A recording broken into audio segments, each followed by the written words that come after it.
तर नमस्कार विद्यार्थी मित्रांनो, स्वागत आहे तुमचं डी टी एज्युकेशन या यूट्यूब चॅनलवरती। तर बघा विद्यार्थी मित्रांनो, 27 फेब्रुवारीला आहे तुमचा संस्कृत विषयाचा पेपर। आता बघा, बरेचसे विद्यार्थी वर्षभर इतर सगळ्या विषयांचा अभ्यास करतात, पण संस्कृत सारख्या सोप्या विषयाकडे दुर्लक्ष करतात। तर बघा, आपण आजच्या व्हिडिओमध्ये तुमचा बोर्डाचा संस्कृत विषयाचा पेपर कशा पद्धतीने असणार आहे, तुम्हाला कोणते प्रश्न विचारले जातात ते आज आपण आजच्या व्हिडिओमध्ये बघणार आहोत। त्यामुळे आजचा व्हिडिओ तुम्ही काळजीपूर्वक आणि शेवटपर्यंत बघा। जर तुम्ही आपल्या ह्या चॅनलवरती नवीन असाल तर चॅनलला पण नक्की सबस्क्राइब करा। तर बघा विद्यार्थी मित्रांनो, आजच्या व्हिडिओमध्ये आपण संयुक्त संस्कृत ह्या विषयाबद्दल आपण माहिती बघणार आहोत। तर बघा, हा पेपर तुमचा 40 गुणांचा असतो आणि तुम्हाला हा पेपर 2 तासामध्ये लिहायचा असतो। तर बघा, हा संपूर्ण पेपर तुमच्या 4 विभागामध्ये विभागलेला असतो। यामध्ये तुमचा पहिला विभाग असतो सुगम संस्कृतम, एकूण 6 गुणांसाठीचा तुमचा हा विभाग असतो। तर बघा, अगदी सोपा हा विभाग असतो आणि ह्या विभागामध्ये तुमचे 6 गुण हे तुमचे हक्काचे असतात। तर बघा, तुम्हाला कशा पद्धतीने प्रश्न असतात ते आता आपण बघू। तर बघा, तुम्हाला ह्या विभागामध्ये पहिला प्रश्न असणार आहे प्रश्न क्रमांक 1 तर बघा, हा प्रश्न कसा असणार आहे, तर बघा, चित्रम दृष्ट्वा नामानी लिखत, म्हणजे तुम्हाला दिलेल्या चित्रांचं तुम्हाला संस्कृतमध्ये नाव लिहायचं असणार आहे। 4 पैकी दिन, म्हणजे तुम्हाला 4 पैकी कुठल्याही 3 चित्रांचं संस्कृतमध्ये योग्य नाव लिहायचं असणार आहे आणि 3 गुणांसाठीचा तुमचा हा प्रश्न असणार आहे। म्हणजे तुम्हाला एक योग्य चित्राचं नाव लिहिण्यासाठी 1 गुण हा दिला जाणार आहे। तर बघा, अगदी सोपा हा प्रश्न असतो आणि पहिल्या प्रश्नामध्ये तुमचे 3 गुण हे तुमचे हक्काचे असतात। यानंतर बघा, ह्या विभागामध्ये तुमचा दुसरा प्रश्न असतो प्रश्न क्रमांक 1 तर बघा, ह्या प्रश्नामध्ये तुम्हाला संख्या अक्षरामध्ये दिलेली असणार आहे किंवा अक्षरामध्ये दिलेली संख्या तुम्हाला संख्या रूपामध्ये लिहायची असणार आहे। पहिलं उदाहरण दिलेलं आहे 85 म्हणजेच 85 तुम्हाला ह्या पद्धतीने उत्तर लिहिणं अपेक्षित आहे। त्यानंतर बघा, तुम्हाला 14 ही संख्या दिलेली आहे आणि याला तुम्हाला संस्कृतमध्ये लिहायचं असणार आहे। याला आपण चतुर्दश असं म्हणतो, अशा पद्धतीने तुम्हाला उत्तर लिहिणं अपेक्षित आहे। त्यानंतर बघा, तिसरा आहे 63, त्याला आपण 30 असं म्हणतो। तर बघा, अगदी सोपा प्रश्न असतो आणि 2 गुणांसाठी हा तुमचा प्रश्न विचारला जातो। यानंतर बघा, ह्या विभागामध्ये तुमचा शेवटचा प्रश्न असतो प्रश्न क्रमांक 1 तर बघा, ह्या प्रश्नामध्ये तुम्हाला वेळ दिलेला असतो आणि वेळेच्या योग्य जोड्या तुम्हाला जुळवायच्या असतात। तुम्हाला अस्तंभ आणि आस्तंभ दिलेला असतो आणि याच्या योग्य जोड्या तुम्हाला जुळवायच्या असतात। उदाहरणार्थ बघा, पहिलं उदाहरण आहे तुम्हाला पादोन षडवादनम, म्हणजे 5 वाजून 45 मिनिटं। यानंतर बघा, सप्तवादनम म्हणजे 7 वाजणे, अशा तुम्हाला योग्य जोड्या ह्या जुळवायच्या असणार आहेत। तर बघा, हा प्रश्न तुमचा 1 गुणाचा असतो। अशा पद्धतीने तुम्हाला पहिल्या विभागामध्ये 6 गुणाचे प्रश्न हे विचारले जाणार आहेत। यानंतर बघा, तुमच्या प्रश्नपत्रिकेतला दुसरा विभाग असतो हा तुमचा गद्यम, म्हणजे गद्य विभाग असतो। एकूण 14 गुणांसाठीचा हा विभाग असतो। तर बघा, ह्या विभागामध्ये काही प्रश्न प्रकार हे फिक्स असतात आणि तेच प्रश्न प्रकारांवरती तुम्हाला प्रश्न हे विचारले जातात। तर बघा, यामध्ये तुम्हाला पहिला प्रश्न असणार आहे प्रश्न क्रमांक 2 तर बघा, हा प्रश्न कशा पद्धतीने असणार आहे, गद्यांशः पठित्वा निर्दिष्टा कृती करूत, म्हणजे तुम्हाला दिलेला पद्यांश किंवा दिलेला परिच्छेद तुम्हाला वाचायचा असणार आहे आणि त्याखाली दिलेल्या कृती तुम्हाला सोडवायच्या असणार आहे। हा प्रश्न तुमचा 4 गुणांसाठी असणार आहे। तर बघा, कशा पद्धतीने प्रश्न असणार आहेत ते आता आपण बघूया।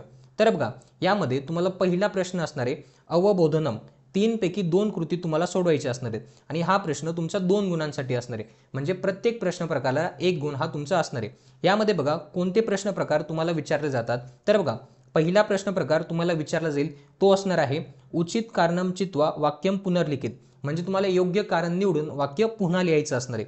त्यानंतर दुसरा प्रश्न प्रकार असणार आहे कम कह वदती, कोण कोणास म्हणाले, हा पण प्रश्न तुमचा 1 गुणासाठी असणार आहे। हा पण प्रश्न प्रकार तुम्हाला विचारला जाणार आहे। यानंतर बघा, अवबोधनम मध्ये तिसरा प्रश्न प्रकार तुम्हाला विचारला जाईल तो असणार आहे एषः गद्यांश कस्मात पाठत अतद्रुत, म्हणजे तुम्हाला हा दिलेला परिच्छेद कुठल्या पाठाचा आहे त्याचं नाव तुम्हाला लिहायचं असणार आहे। 1 गुणासाठी हा तुमचा प्रश्न असणार आहे। तर बघा, अवबोधनम मध्ये 3 प्रश्न दिले असतील, 3 पैकी कुठलेही 2 प्रश्न तुम्हाला सोडवायचे असणार आहेत। यानंतर बघा, प्रश्न क्रमांक 2 मध्ये तुमचा दुसरा प्रश्न असणार आहे शब्दज्ञानम, म्हणजेच थोडक्यात तुम्ही म्हणू शकता व्याकरणावर आधारित हा तुमचा प्रश्न असणार आहे। यामध्ये पण 3 पैकी कुठल्याही 2 कृती किंवा 2 प्रश्न तुम्हाला सोडवायचे असणार आहेत। 2 गुणांसाठीचा हा तुमचा प्रश्न असणार आहे। यामध्ये बघा, पहिला प्रश्न प्रकार तुम्हाला विचारला जाऊ शकतो तो असणार आहे गद्यांशात 2 पूर्वकालवाचक धातू साधित त्वांत अव्यय चित्वा लिखत, तुम्हाला धातू साधित त्वांत अव्यय हे लिहायचे असणार आहेत आणि हा प्रश्न तुमचा 1 गुणासाठी असणार आहे। यानंतर बघा, शब्दज्ञानम मध्ये दुसरा प्रश्न प्रकार असणार आहे तो असणार आहे तुम्हाला जोड्या जुळवण्यासाठी। यामध्ये बघा, विशेषण आणि विशेष्य यांच्या तुम्हाला जोड्या ह्या जुळवायच्या असणार आहेत। तर बघा, याची उत्तरं तुम्हाला पाठामध्ये म्हणजे परिच्छेदामध्ये दिलेली असणार आहे, ती उत्तरं तुम्हाला शोधायची आणि योग्य जोड्या ह्या जुळवायच्या असणार आहेत। यानंतर बघा तुम्हाला तिसरा प्रश्न प्रकार तुम्हाला विचारला जाईल, तो असणार आहे तुम्हाला पूर्वपदम उत्तरपदम लिखत. थोडक्यात सांगायचं झालं तर तुम्हाला प्रत्यय किंवा उपसर्ग लावून शब्द हा पूर्ण करायचा असतो. उदाहरणार्थ बघा पहिला शब्द तुम्हाला दिलेला आहे इत्योक्ता. तर बघा ह्या शब्दाचा विग्रह कसा होतो, तर इति अधिक उक्ता इक्वल टू इत्योक्ता हा शब्द तुमचा तयार होतो. तर अशा पद्धतीने तुम्हाला पूर्वपदम आणि उत्तरपदम लिखत हा प्रश्न सोडवायचा असणार आहे. यानंतर बघा तुम्हाला प्रश्न क्रमांक 2A असणार आहे. तर बघा हा पण प्रश्न तुमच्या वरील प्रश्न प्रकारासारखाच असणार आहे. यामध्ये फक्त तुमचा परिच्छेद हा बदललेला असणार आहे. तर बघा हा पण प्रश्न तुमचा 4 गुणांसाठी असणार आहे. तर बघा यामध्ये कोणते प्रश्न प्रकार तुम्हाला विचारले जातात ते आता आपण बघूया. तर बघा यामध्ये तुम्हाला प्रश्न क्रमांक 2A मध्ये पहिला प्रश्न असणार आहे अवबोधनम. 3 पैकी 2 कृती तुम्हाला सोडवायची असणार आहेत. तर बघा हा प्रश्न तुमचा 2 गुणांचा असणार आहे, म्हणजे प्रत्येक प्रश्न सोडवायला 1 गुण तुम्हाला दिलेला असणार आहे. यामध्ये पहिला प्रश्न प्रकार तुम्हाला विचारला जाईल, तो असणार आहे तुम्हाला उचितम पर्याय चित्वा वाक्य पुनर्लिखित, म्हणजे तुम्हाला योग्य पर्याय निवडून वाक्य पुन्हा लिहायचं असणार आहे. हा प्रश्न तुमचा 1 गुणासाठी असणार आहे. यानंतर बघा दुसरा प्रश्न प्रकार असणार आहे पुनर्वाक्यम उत्तरलिखित, म्हणजे पूर्ण वाक्यामध्ये तुम्हाला उत्तर हे लिहायचं असणार आहे. हा पण प्रश्न तुमचा 1 गुणासाठी असणार आहे. त्यानंतर बघा तिसरा प्रश्न प्रकार वाक्यम पुनर्लिखित्वा सत्यम असत्यम इति लिखत, म्हणजे तुम्हाला वाक्य सत्य आहे किंवा असत्य आहे ते तुम्हाला लिहायचं असणार आहे. तर बघा हा पण प्रश्न तुमचा 1 गुणासाठी असणार आहे. तर बघा अवबोधनमध्ये 3 पैकी कुठल्याही 2 कृती किंवा 2 प्रश्न तुम्हाला सोडवायचे असणार आहेत. यानंतर बघा प्रश्न क्रमांक 2A मध्ये जो तुमचा दुसरा प्रश्न असतो हा असणार आहे तुम्हाला जाल रेखाचित्र पुरेल असा हा तुमचा प्रश्न असणार आहे. तर बघा हा प्रश्न तुमचा 2 गुणांसाठी असणार आहे. यामध्ये तुम्हाला ह्या चौकटी ह्या भरायच्या असणार आहेत. थोडक्यात सांगायचं झालं तर आकृती पूर्ण करा हा तुमचा प्रश्न असणार आहे. तर बघा हा प्रश्न तुम्हाला प्रश्न क्रमांक 2A मध्ये हा विचारला जाणार आहे. यानंतर बघा प्रश्न क्रमांक 2E. तर बघा हा प्रश्न तुम्हाला सरळ अर्थ लिहिण्यासाठी असणार आहे. तर बघा यामध्ये तुम्हाला 2 परिच्छेद दिलेले असणार आहेत. 2 पैकी कुठल्याही एका परिच्छेदाचा तुम्हाला मराठीमध्ये अनुवाद किंवा सरळ अर्थ लिहायचा असणार आहे. 4 गुणांसाठीचा तुमचा हा प्रश्न असणार आहे. प्रश्न क्रमांक 2E. यानंतर बघा पुढचा प्रश्न असणार आहे तुम्हाला प्रश्न क्रमांक 2E. तर बघा ह्या प्रश्नामध्ये माध्यम भाषा उत्तर लिखत, म्हणजे तुम्हाला मराठीमध्ये उत्तर हे लिहायचं असणार आहे. यामध्ये पण तुम्हाला 2 पैकी कुठलीही एक कृती तुम्हाला सोडवायची असणार आहे 2 गुणांसाठी. तर बघा अशा पद्धतीने तुमचा दुसरा विभाग असणार आहे गद्य विभाग. यानंतर बघा तुमच्या प्रश्नपत्रिकेतला तिसरा विभाग असणार आहे तुमचा पद्य, म्हणजे तुमचा पद्य विभाग. तर बघा 10 गुणांसाठीचा हा तुमचा विभाग असणार आहे. तर बघा ह्या विभागामध्ये तुम्हाला पहिला प्रश्न असणार आहे प्रश्न क्रमांक 3A. तर बघा हा प्रश्न काय असणार आहे पद्यांशम पठित्वा निर्दिष्टा कृतीही करूत.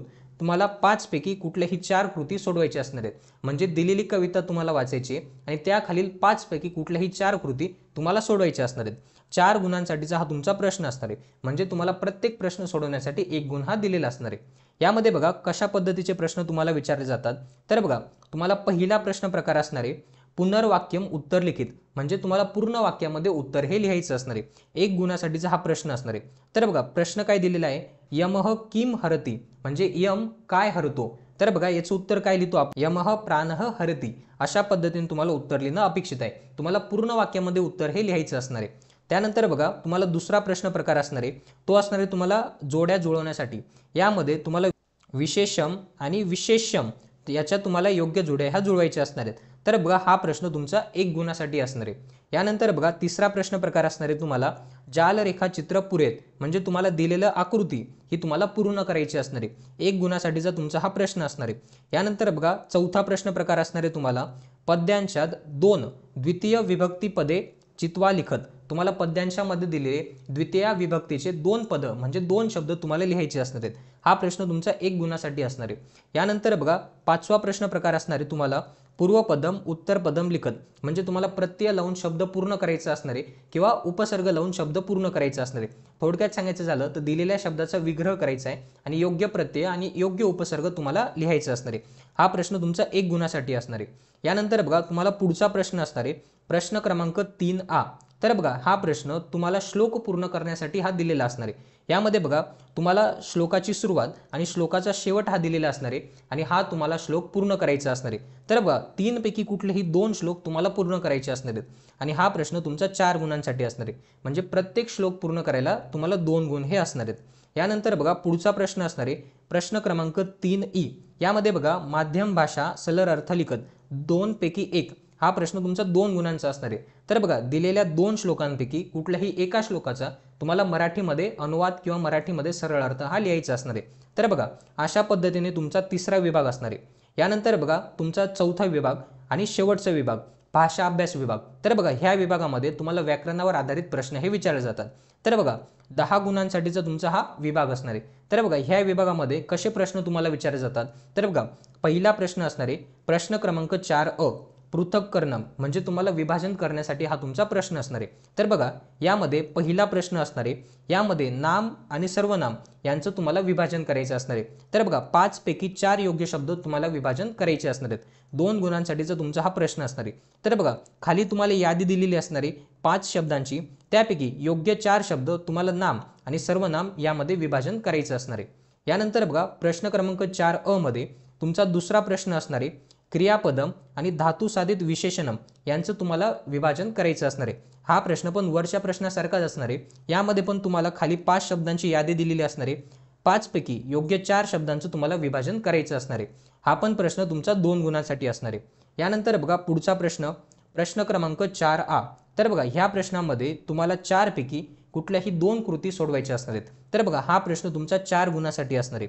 तर बघा यामध्ये तुम्हाला पहिला प्रश्न प्रकार विचारला जाईल, यामध्ये संख्या क्रम आवृत्तीवाचकस्य योग्य पर्यायम चित्वा वाक्यम पुनर्लिखित। तर बघा तुम्हाला योग्य पर्याय निवडून वाक्य पुन्हा लिहायचं असणार आहे। तर बघा हा असणार आहे तुमचा पहिला प्रश्न, यामध्ये 3 पैकी कुठलेही 2 योग्य वाक्य तुम्हाला पूर्ण करायचे असणार आहेत। यानंतर बघा प्रश्न क्रमांक 4 मध्ये तुमचा दुसरा प्रश्न असणार आहे तुम्हाला समासावरती। तर बघा तुम्हाला समासाचा विग्रह दिलेला असणार आहे आणि समासनाम म्हणजे तुम्हाला योग्य समास हा ओळखायचा असणार आहे। 2 गुणासाठीचा हा तुमचा प्रश्न असणार आहे। यामध्ये बघा तुम्हाला 6 पैकी योग्य 4 समासाचं नाव आणि त्यांच्या विग्रहाचे जोड्या जुळवायचे असणार आहेत। तर बघा हा पण प्रश्न तुमचा 2 गुणासाठी असणार आहे। यानंतर बघा प्रश्न क्रमांक 4 मध्ये तुमचा तिसरा प्रश्न असणार आहे। तर बघा यामध्ये तुम्हाला समानार्थी आणि विरुद्धार्थी शब्दांची योग्य जोडी किंवा योग्य तुम्हाला समानार्थी आणि विरुद्धार्थी शब्द लिहायचे असणार आहेत। तर बघा या प्रश्नामध्ये तुम्हाला खाली यादी दिलेली असणार आहे, म्हणजेच तुम्हाला पर्याय दिलेले असणार आहेत आणि त्यांचे योग्य निवड करून तुम्हाला समानार्थी आणि विरुद्धार्थी शब्द हे लिहायचे असणार आहेत। तर बघा अगदी सोपा प्रश्न असतो 2 गुणांसाठी। यानंतर बघा प्रश्न क्रमांक 4 मध्ये तुमचा चौथा प्रश्न प्रकार असतो योग्यम पर्यायम चिनुत म्हणजे तुम्हाला 3 पैकी 2 योग्य विधानं पूर्ण करायची असणार आहेत। 2 गुणांसाठीचा हा तुमचा प्रश्न असणार आहे। यामध्ये बघा तुम्हाला 3 विधानं दिलेली आहेत, 3 विधानांपैकी कुठलेही 2 योग्य विधान तुम्हाला पूर्ण करायचे असणार आहेत। यामध्ये बघा समोर तुम्हाला पर्याय दिलेले असणार आहेत, त्यापैकी तुम्हाला शब्द निवडून वाक्य पूर्ण करायचे असणार आहेत। यानंतर बघा तुमच्या प्रश्नपत्रिकेतला शेवटचा प्रश्न क्रमांक 4 यामध्ये बघा विशिष्ट विभक्ते उपयोगम कृत्वा वाक्य निर्माणम करून 4 पैकी 2। तर बघा ह्या प्रश्नामध्ये तुम्हाला 4 शब्द दिलेले असणार आहे, 4 पैकी कुठलेही 2 शब्दांचं तुम्हाला वाक्य निर्माण हे करायचे असणार आहे। 2 गुणांसाठीचा हा तुमचा प्रश्न असणार आहे। यामध्ये बघा तुम्हाला 4 शब्द दिलेले आहेत, 4 पैकी कुठल्याही 2 शब्दांचा वापर करून तुम्हाला 2 अर्थपूर्ण वाक्य हे तयार करायचे असणार आहेत। तर बघा 2 गुणांसाठीचा तुमचा हा प्रश्न असणार आहे। तर बघा अशा पद्धतीने तुम्हाला संस्कृतचा पेपर बोर्डाच्या परीक्षेसाठी असणार आहेत। तर बघा जे प्रश्न प्रकार आपण अभ्यासले हा फिक्स पॅटर्न आहे, असेच प्रश्न प्रकार तुम्हाला संस्कृत विषयामध्ये विचारले जातील। तर बघा विद्यार्थी मित्रांनो, हा होता आपला आजचा व्हिडिओ। जर तुम्हाला आजचा व्हिडिओ आवडला असेल तर व्हिडिओला नक्की लाईक करा। जर तुम्ही आपल्या ह्या चॅनलवरती नवीन असाल तर चॅनलला पण नक्की सबस्क्राईब करा।